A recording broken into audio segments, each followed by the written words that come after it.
Every time I come to a show, it seems that Edelbrock has some brand new stuff to show off, and PRI for 2010 is no different. I'm here with the man himself, Vic Edelbrock. Mate, looking back at your booth, you must be proud all this stuff that you've made.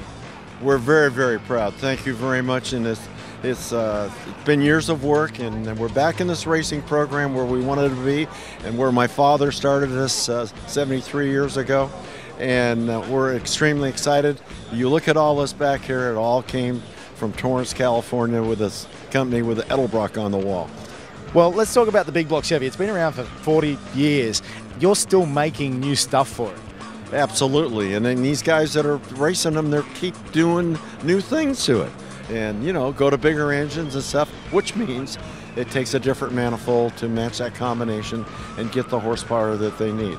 Well, that's what's on display out here, which is brand new, the new manifolds, the Super Vic redesign. Tell us some of the features about that.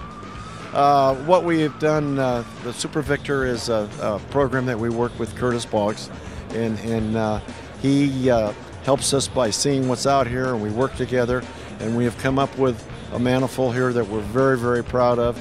It's got a new casting process out of our foundry where we can make the walls and stuff inside more closer to what they actually want, where they don't have to work on the manifold as much and such like that. But most important, it works. All right, Vic, well, you mentioned Curtis BOGGS. I know he's around here somewhere, so we're going to catch up with him and find out what went into creating this manifold.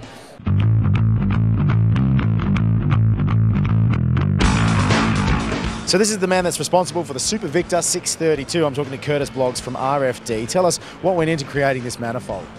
Well, obviously, you know, engines are getting bigger.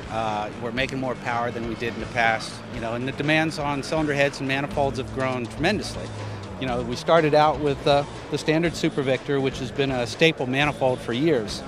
But of course, there's a lot of modifications we used to do to these manifolds, you know, porting in the runners and entries. And we would end up with a manifold like this where we'd, you know, either CNC port it or modify it to make more power.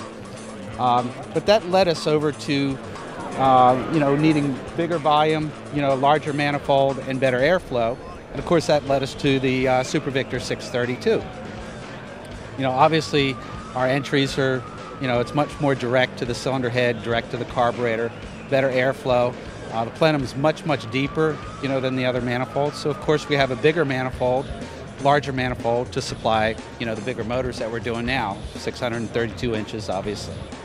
Well, there you go. If you've got a big block Chevy and you're looking for some new excitement, check out the new Super Vic 632. Head to edelbrock.com for more info.